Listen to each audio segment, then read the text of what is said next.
All right, good morning everyone. My name is Taylor Wolf. I'm a public information officer for Nevada County. Thank you for being here today. Today we have local, state, and federal partners here coming together to encourage residents to stay out and stay alive, both in advance of Memorial Day, the kickoff of the summer season, graduations coming up, and much, much more. Our partners will be sharing tips on how to stay safe in the river during this season. And we also have a demonstration planned from Nevada County Consolidated Fire and our first responders on what a river rescue looks like. This water, especially on a day like today where it's very warm, it may look tempting to get in, but truly it is cold, fast, and dangerous. Currently, right now, water flows are trending higher than past high flows in 2019. So with the increasing temperatures this weekend, we're seeing that and expecting that more snow melts will be coming off into our rivers, increasing these high flows through the next couple of weeks and months. So I'd like to go ahead and get us started by introducing our District 4 Supervisor, Sue Hook, to start us off with some remarks. Thanks, Taylor. Thank you.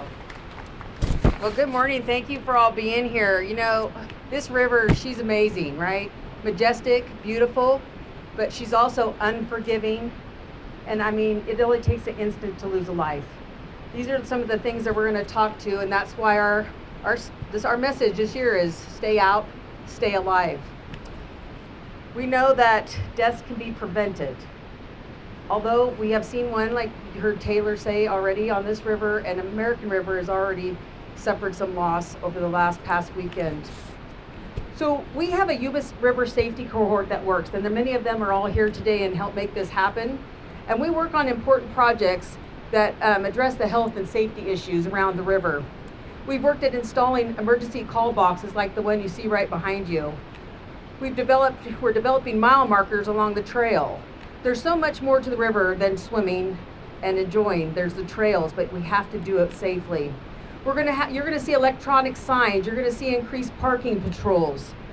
We have a travel alert that's set out on gonevadacounty.com, and we encourage everybody to go to that website and check that out. We have been working diligently with sending letters of support so that we can keep advocating for the continued investment for the South Yuba River. And I'd like to say one of the other really important things here is how many people are really involved. This is a huge undertaking to keep people safe. One of the things the Yuba cohort does is support the Yuba River ambassadors, and you're going to hear from them later. What they do is incredibly important. They meet you here in your place and explain the beauties and the dangers of the river. So I'd like to give thanks to the partners that are here today: California State Parks, Nevada County Consolidated Fire District, Nevada County Sheriff's Office and Search and Rescue, United States Forest Service, Tahoe National, Sierra Gold Parks Foundation, Yuba River Citizens League, and really to all the cohort members that come and meet on a monthly basis at working at solutions for the residents and visitors. And I thank you again all for being here and helping us spread this mission and this message, because it's going to help people safe for the rest of the year. Thank you.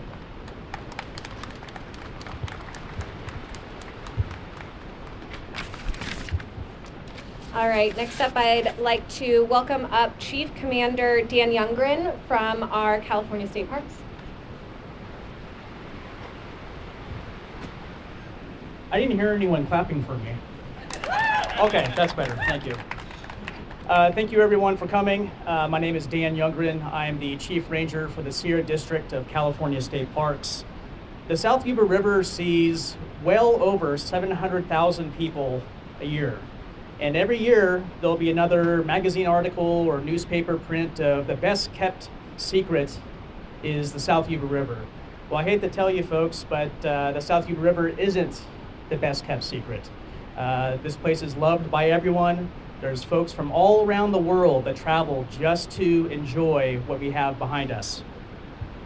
But that being said, with the amount of people and the way the river is roaring right now and how cold it is, it's become extremely treacherous this time of year. All of my rangers are medically trained. We're on a foot patrol 7 days a week, but It's 17 miles of river corridor that we have to patrol. Most of it you can't get to by vehicle. It's either hike in, boulder crawling, or by helicopter. That being said, if you find yourself in a difficult situation, responding time would be difficult to get to you. So a lot of these folks we see on a regular basis coming in every weekend. They love these places. They have their own special place and it's only just for them. But my message to you is that the river is not what you remember. It's changed. It's extremely dangerous this time of year, and it'll probably be extremely dangerous for the rest of the summer. This year, I want to share with you is my 10th anniversary of responding to a drowning that occurred just downriver from here. It was a August afternoon, very hot, and it was very busy, like every weekend down here in South Yuba River. Myself and 2 other rangers responded to a call of a drowning in progress. The victim was a 10-year-old boy. Once we arrived on scene after hiking over about a mile to actually get to the location, we began CPR and we administered an AED. After 45 minutes, unfortunately, we were unsuccessful in reviving the 10-year-old boy. The mother said they drove about a mile or an hour and a half to come out to the river, and as they were setting up, she took her eyes off her kids just for 1 minute to help set up. And when she turned around, her boy was gone. Don't let this happen to you. A split second can be a matter of a great time or a tragedy. Stay out and stay alive.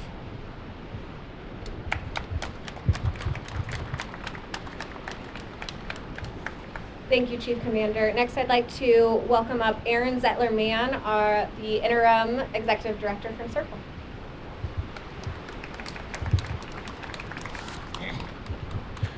Thank you all. My name is Aaron Zettler-Mann, and I am the Interim Executive Director at the South Yuba River Citizens League, affectionately known as Circle. 40 years ago, this community came together to fight proposed dams on the South Yuba River, and Circle was born. Now we have nearly 40 miles of state wild and scenic river, starting at the Spalding Reservoir and continuing all the way down to Bridgeport for people to come out and enjoy. Today, Circle works throughout the Yuba watershed. We're monitoring snow and water quality as part of our meadow restoration work, all the way down to the lower Yuba, where we work hard on salmon restoration projects. In 2012, we saw a need to convey the important information about the Yuba River to visitors. There was a concern that the river was getting loved to death. Our response was an outreach and education program we call River Ambassadors, which we created in partnership with California State Parks. Our River Ambassadors are a group of dedicated volunteers taking action to educate the community for the care of the Yuba River. Functionally, this means that these trained volunteers are out at most of the popular river crossing points using a friendly, non-confrontational approach towards educating folks how to recreate safely and responsibly, being good stewards of this place. They encourage people to pack it in, pack it out. This is an important message we can't overemphasize. Enough people aren't packing it out every year that in September, we pull more than 10,000 pounds of trash and recycling out of this river canyon as part of our annual river cleanup event. No matter how small the piece of trash is, please take it out with you. And that is equally important for dog waste, which has a negative impact on water quality. Last year, our River Ambassadors removed nearly 400 piles of dog waste, something that no one wants to find on a day at the river, so please, pack it all out. Our River Ambassador program works to deter folks from bringing glass to the river. It can cause injury to people, pets, and wildlife. Glass and rivers don't mix. There's no need. Anything that you want or need can be found in less hazardous packaging. One of the other important points that our River Ambassadors educate folks on is that fires are not allowed. The potential for catastrophic wildfire in this narrow, steep, and remote Yuba Canyon is high. In wet years like this one, grasses and other low vegetation are taller, and that means that even a small fire is more likely to get out of control fast. Last year, we dismantled 8 fire rings, each representing serious threats to the river canyon and our community. Last year, our river ambassadors removed more than 6,000 pieces of garbage, 500 pieces of recycling, 300 cigarette butts, nearly 400 piles of dog waste, and nearly 500 pieces of broken glass, just waiting to cut the feet of kids, adults, pets, and wildlife. This year, with a record snowpack, our river ambassadors will be educating the public about the dangers of the swift, cold water. Many visitors who discovered the Yuba over the last few years haven't experienced it like it is now. It will remain high, swift, and cold well into summer. It is always important to be careful when visiting the Yuba, but this year especially, it is extra important because of the high, swift, cold water. The conversations that our river ambassadors have with people are key to sharing these messages with folks and really having the message and the lessons sink in. This in-person outreach is important for spreading the word about responsible recreation at the Yuba. And, as you can imagine, it is also time and resource intensive. The River Ambassador program needs your help. You heard me say it was volunteer-based, and that means for us to be effective, we need everyone who cares about the Yuba to join us and help keep our community and river safe. Our goal is to recruit another 40 volunteers at least for this summer. So please reach out to Circle via our website, yubariver.org, or stop by the office. To wrap up, we are excited to have visitors explore the Yuba's rivers, beaches, trails, famous granite boulders, and world-class whitewater. But it is not safe to swim right now, and it won't be safe until much later in the summer. Even as it gets warmer, the water is still going to be cold and fast. When you come, pack out all of your trash, even if it's small. And if you can, pick up after somebody else as well. Pick after your dog. Please don't bring glass, and absolutely no fires. I would like to thank all of our partners in the River Ambassador program, and most of our volunteer river ambassadors who are taking an active role in protecting the river and our community. Thank you. Thank you, Aaron. We're going to finish off with some of our first responders and public safety officials. I'd like to welcome up next Officer Jason Bice from California Highway Patrol.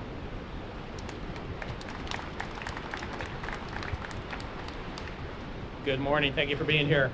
I just want to touch briefly on our first responders and our access to these locations. Now, people have, obviously there's a lot of injuries and that sort of thing that occur on this river. We've heard about that. We can only help you if we can get to you. And if we can't get to you, it's going to take a lot longer in order to get that help. And only a few minutes or seconds sometimes is all it takes in order to save a life. These parking areas are only designed for a certain number of cars. Once those are full, there's not much else you can do. There's no other place to go. We have the highway here. This used to be the old 49 highway. We can't expand this any more than it already is. So if it's full, you got to park somewhere else, or unfortunately, you may have to change your plans for the day.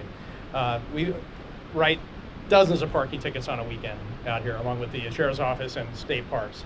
And we do have to be very careful about where we're parking so our rigs can get in here. As you can see, these fire rigs are large.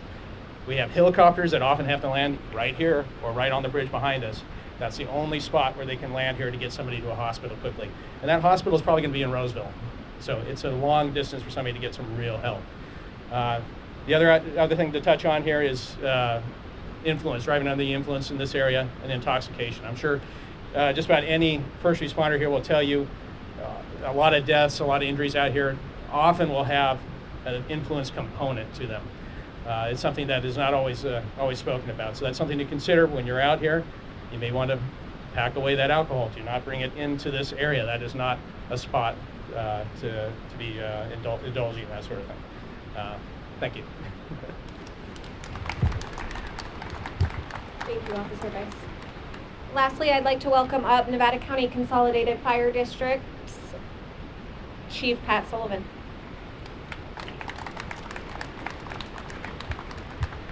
Good morning. Glad you're all here, everybody from the media, the public. It is to note that I don't stand here alone today. There's a lot of first responders that come down and service this area. And I need to mention them because it's important that we give that recognition. With us, North San Juan Fire, the town of Washington, CAL FIRE representatives are here today. They're vital to our response. Forest Service comes up and they take care of Lang's Crossing on down.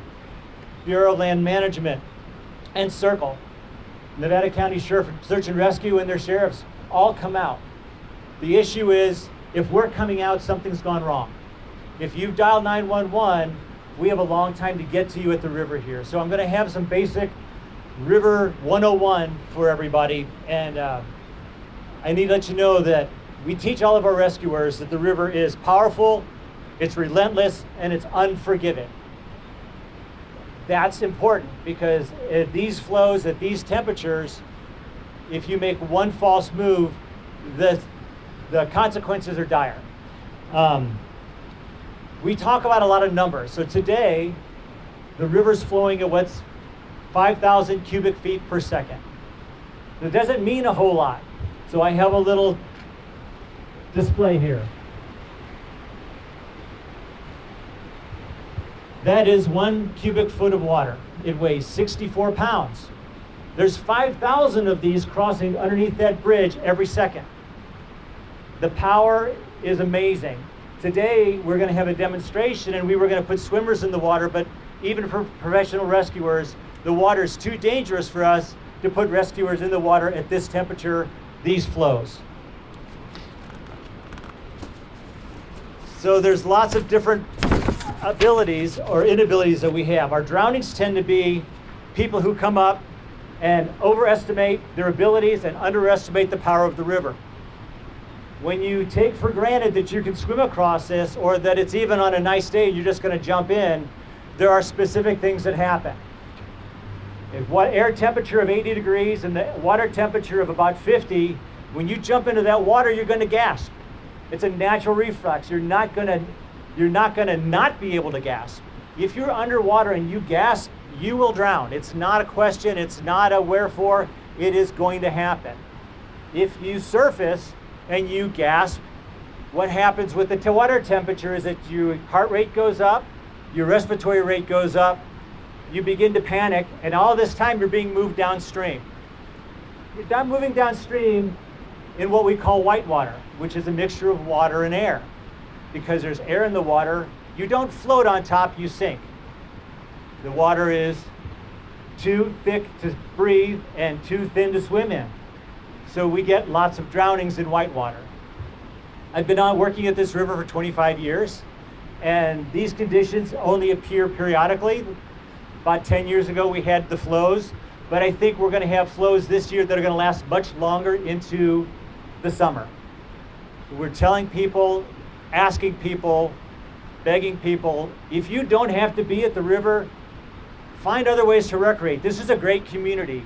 There's trails, there's town, there's lots of different things to do, but being at the river at these flows is hazardous.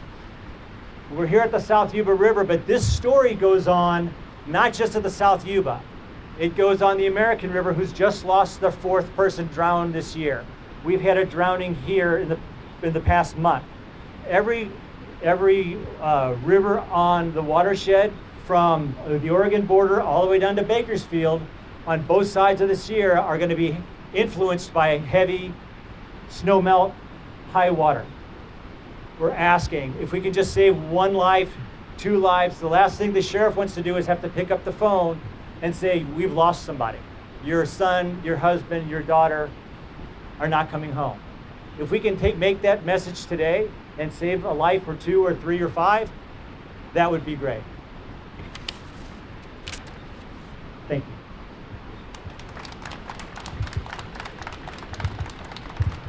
Thank you, Chief. All right, we have some time right now for any Q&A, if any of our media partners have any. We are planning on having the river rescue demonstration around 10 a.m. off to our left. And after Q&A and before the demonstration, we will be heading over to these education booths and have availability for any side interviews if folks are interested. Any questions so far for any of our speakers today? All right. If none, I'm going to go ahead and pass the mic off to Erica Seward, our recreation analyst at Nevada County, and she will guide you guys over to our recreation booth to check in with local government agencies and nonprofit partners. Thanks, Taylor. So in a moment, we're going to be stationed up at the top. So if you could prepare to relocate, that would be greatly appreciated. What you can expect to see today before the demonstration is a sampling of all of our public safety messaging that the safety cohort has been working diligently on. All of our members contributing content around public safety and recreating responsibly. So we'd love to highlight some of that for you. We will be launching a campaign before Memorial Day that will last all summer long with helpful news, information, and tips on how to recreate responsibly, working with our community partners. So again, thank you for coming here today. If you'd like more information about the Yuba River Safety Cohort and the work that we're doing, you can visit nevadacountyca.gov/recreation. We'll also be sharing travel alerts and tips on our official visitor tourism site, gonevadacounty.com. Thank you.